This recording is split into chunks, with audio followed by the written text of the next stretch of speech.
উনি কথাটা আসলে ওনার আবেগ থেকে বলে ফেলেছেন, হয়তো ওনার কাছে এরকম লেগেছে, তাই উনি হয়তো বাংলাদেশের এখনকার যে পরিস্থিতি সম্পর্কে উনি জানেনও না। ওনার নড়াইলে কবর হবে নাকি কোথায় কবর হবে এটা আসলে ওনারই ব্যাপার, উনি এটা ওসিয়ত করে যাইতেই পারেন।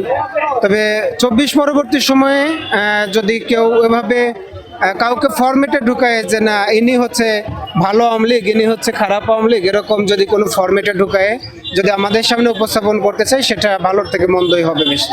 দেখেন, আওয়ামী লীগের বিশেষ করে মাশরাফি ভাইকে আপনিও যতটুকু ভালোবাসেন আমিও ততটুকু ভালোবাসি, বাংলাদেশের মানুষ ভালোবাসতো। তো উনি কি করলেন নেতৃত্বের জন্য, শুধুমাত্র রাতের আধারের ভোটে এমপি হওয়া যায় সেই লোভে উনি কি করলেন, সারা বাংলাদেশের নেতৃত্ব দেওয়া ব্যক্তিটা আওয়ামী লীগের একজন এমপি হয়ে গেলেন। এই জিনিসটা উনি খুব খারাপ করেছেন। উনি যদি এখনো ভুল বুঝে ক্ষমা চেয়ে যদি আমাদের সামনে আসেন, আমার মনে হয় সারা বাংলাদেশের 1% মানুষ ওনাকে ক্ষমা করে দিবে এবং ওনাকে আইনি লড়াইটা লড়ার সুযোগ করে দিবে।